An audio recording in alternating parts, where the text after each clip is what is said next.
Moonlit Road by Ambrose Bierce. Statement of Joel Hetman, Jr. I am the most unfortunate of men. Rich, respected, fairly well educated, and of sound health, with many other advantages usually valued by those having them and coveted by those who have them not. I sometimes think that I should be less unhappy if they had been denied me, for then the contrast between my outer and my inner life would not be continually demanding a painful attention. In the stress of privation and the need of effort, I might sometimes forget the somber secret ever baffling the conjecture that it compels. I am the only child of Joel and Julia Hetman.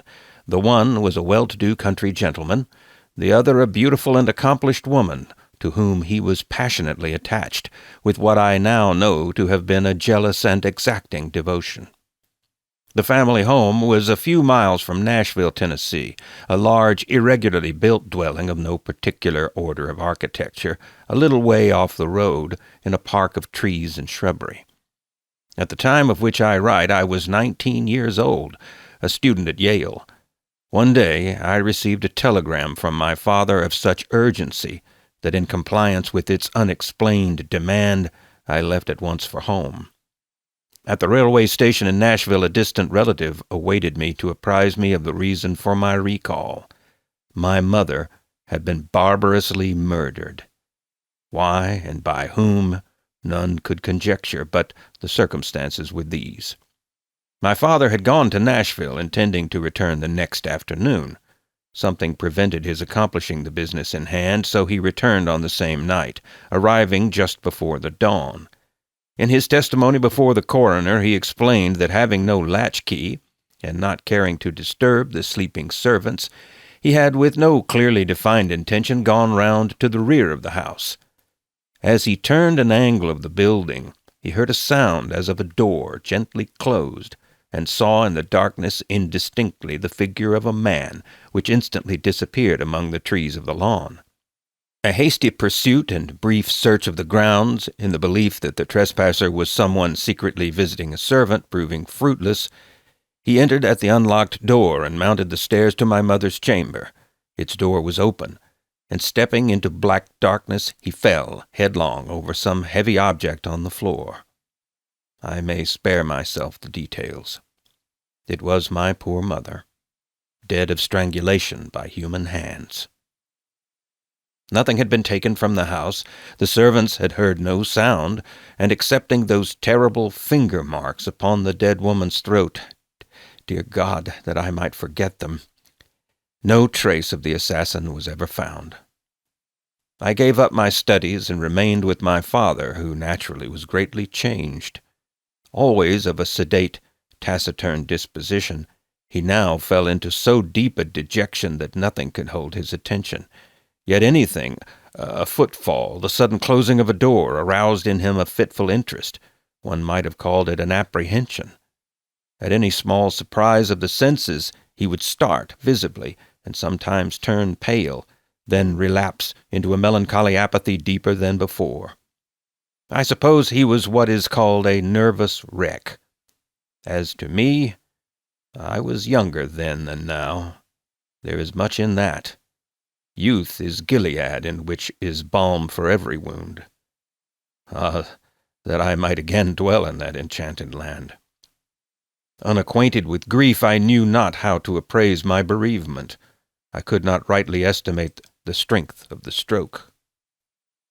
One night, a few months after the dreadful event, my father and I walked home from the city.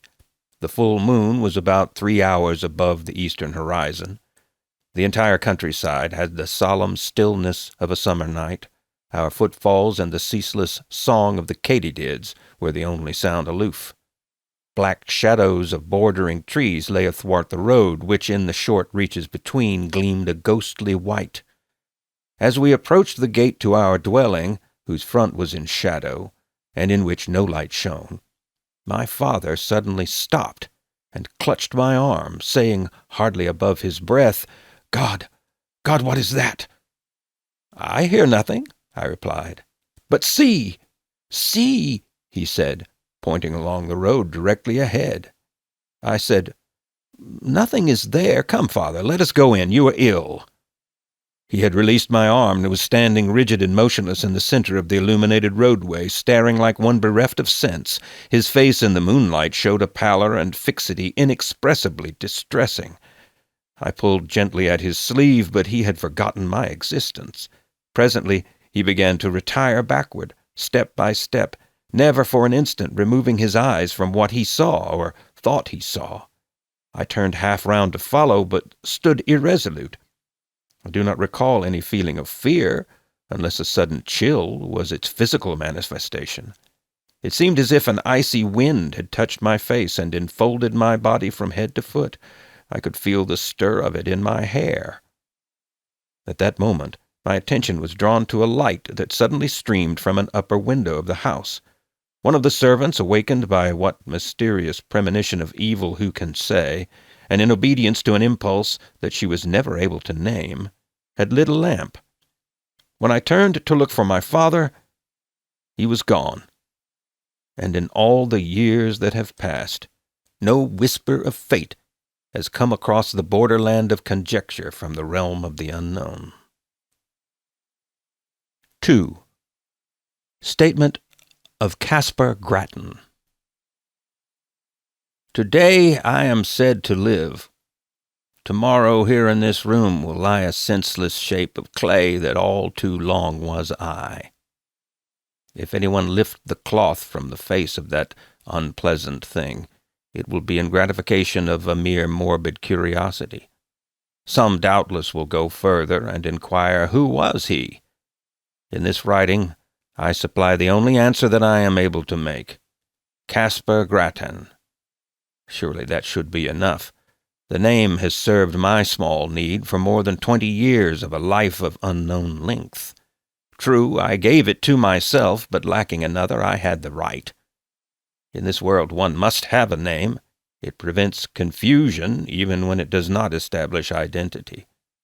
Some, though, are known by numbers, which also seem inadequate distinctions.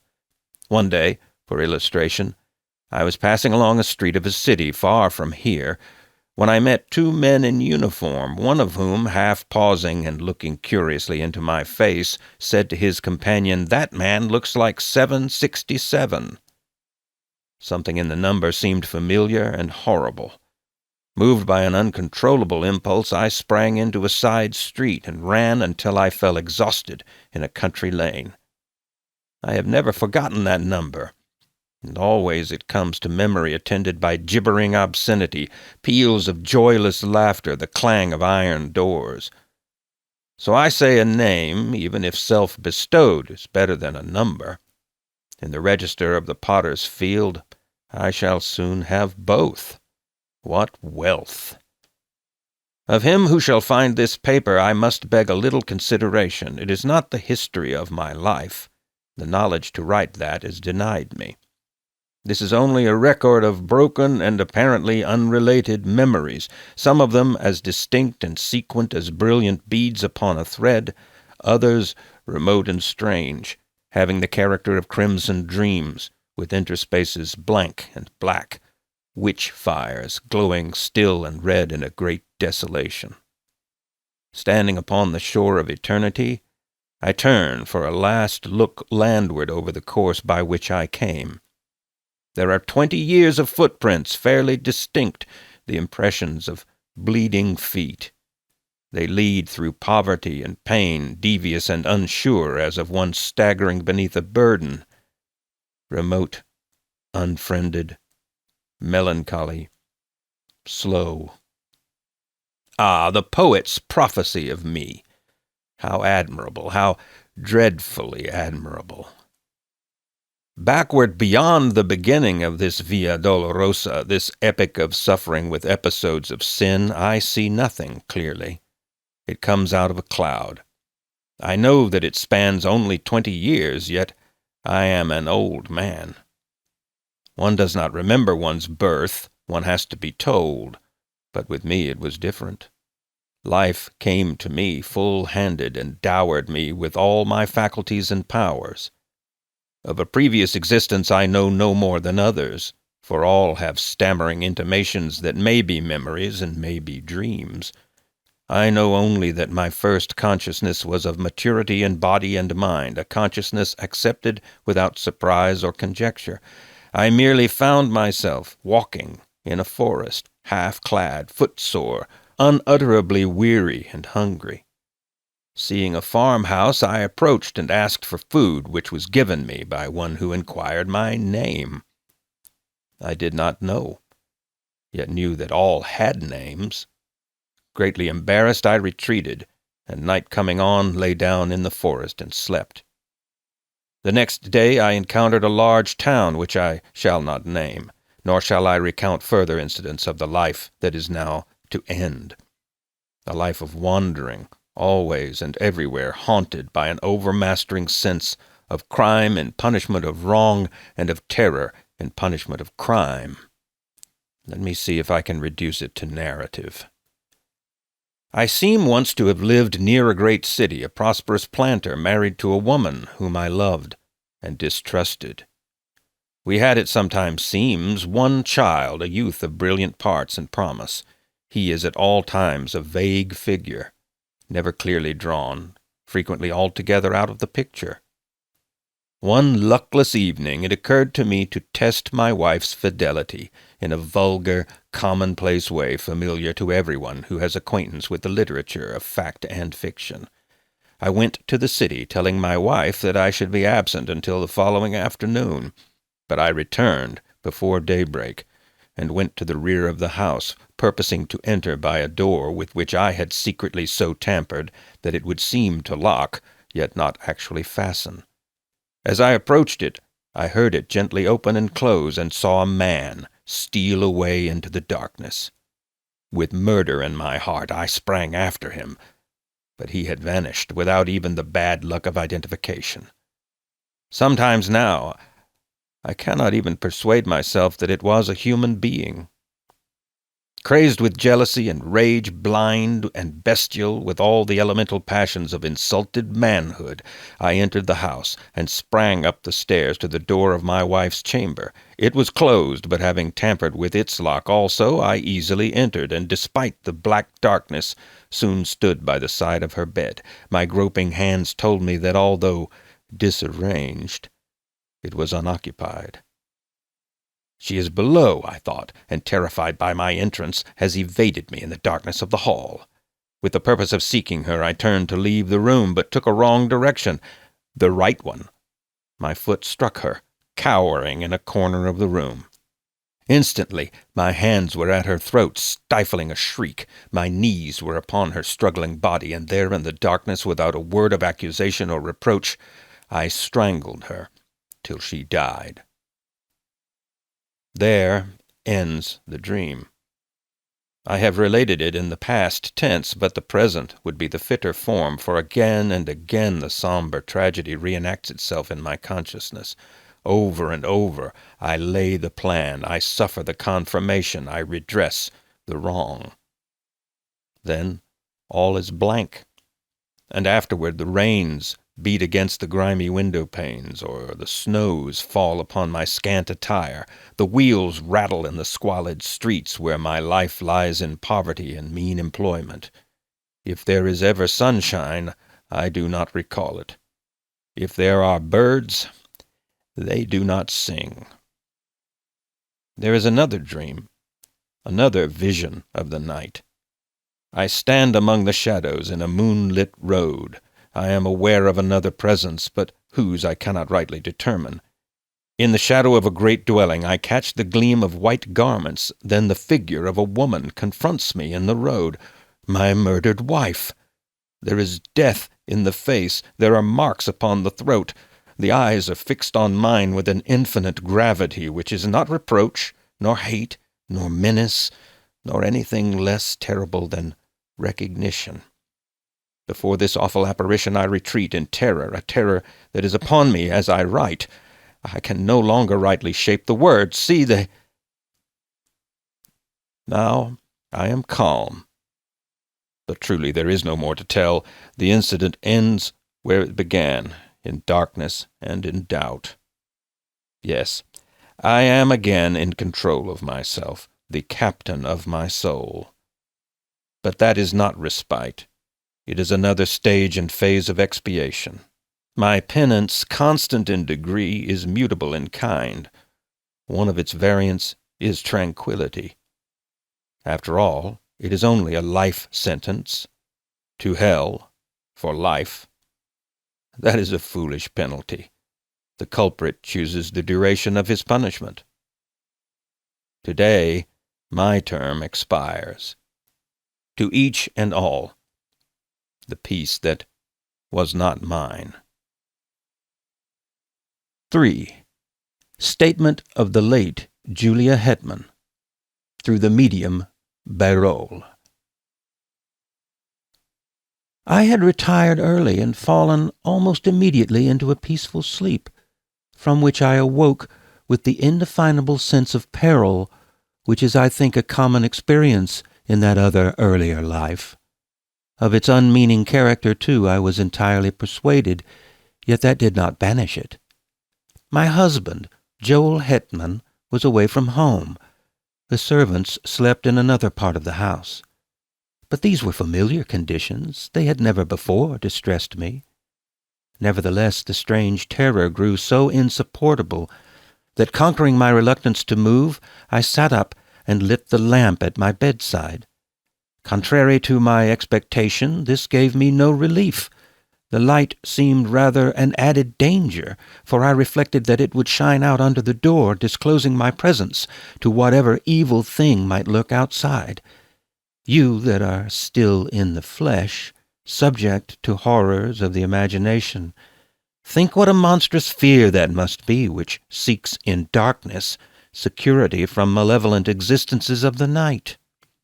That is to spring to close quarters with an unseen enemy, the strategy of despair.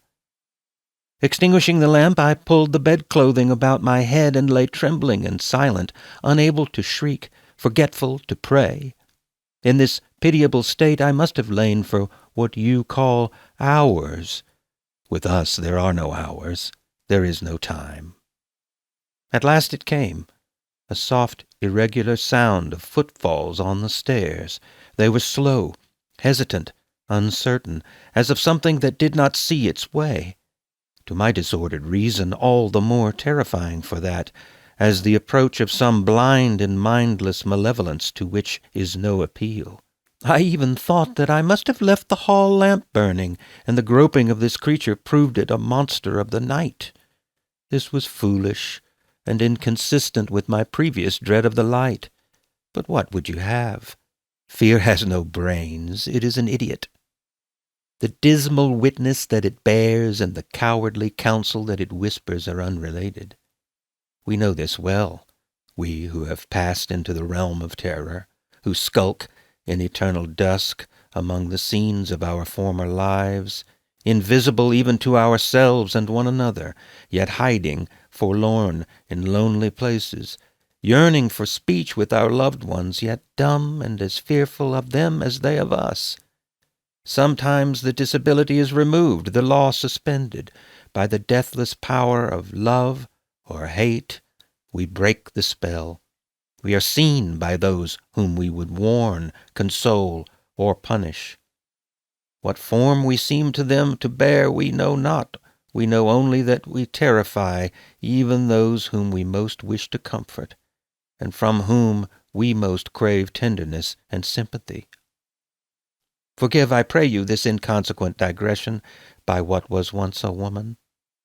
You who consult us in this imperfect way, you do not understand. You ask foolish questions about things unknown and things forbidden.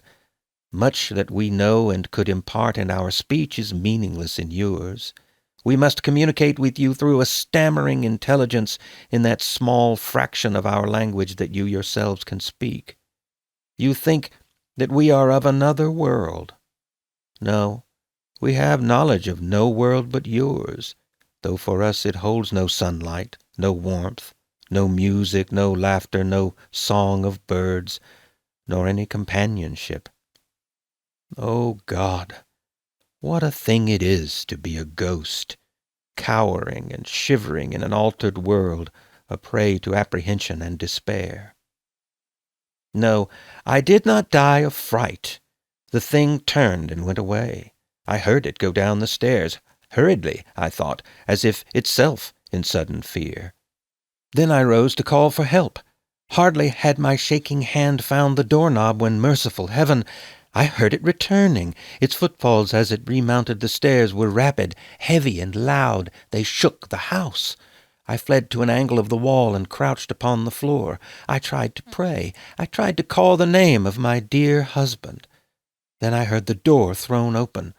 There was an interval of unconsciousness, and when I revived I felt a strangling clutch upon my throat, felt my arms feebly beating against something that bore me backward, felt my tongue thrusting itself from between my teeth, and then I passed into this life. No, I have no knowledge of what it was. The sum of what we knew at death is the measure of what we know afterward of all that went before. Of this existence we know many things, but no new light falls upon any page of that. In memory is written all of it that we can read. There are no heights of truth overlooking the confused landscape of that dubitable domain. We still dwell in the valley of the shadow, lurk in its desolate places, peering from brambles and thickets at its mad, malign inhabitants. How should we have new knowledge of that fading past? What I am about to relate happened on a night. We know when it is night, for then you retire to your houses, and we can venture from our places of concealment to move unafraid about our old homes, to look in at the windows, even to enter and gaze upon your faces as you sleep.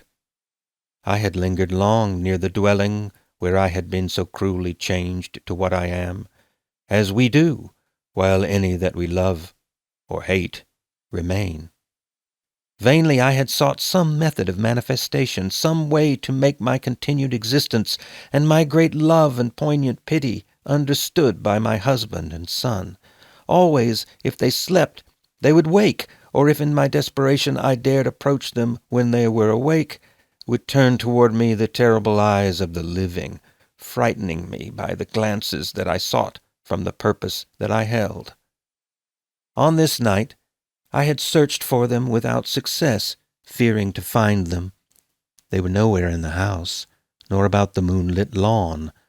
For although the sun is lost to us forever, the moon, full-orbed or slender, remains to us. Sometimes it shines by night, other times by day, but always it rises and sets, as in that other life. I left the lawn and moved in the white light and silence along the road, aimless and sorrowing. Suddenly I heard the voice of my poor husband in exclamations of astonishment, with that of my son in reassurance and dissuasion, and there by the shadow of a group of trees they stood, near, so near, their faces were toward me, the eyes of the elder man fixed upon mine. He saw me.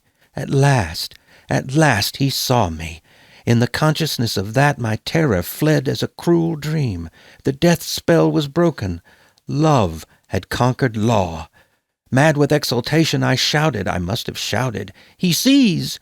He sees! He will understand! Then, controlling myself, I moved forward, smiling and consciously beautiful, to offer myself to his arms, to comfort him with endearments, and with my son's hand in mine to speak words that should restore the broken bonds between the living and the dead. Alas! Alas, his face went white with fear. His eyes were as those of a hunted animal. He backed away from me as I advanced, and at last turned and fled into the wood. Whither, it is not given to me to know. To my poor boy, left doubly desolate, I have never been able to impart a sense of my presence. Soon he, too, must pass to this life invisible, and be lost to me forever.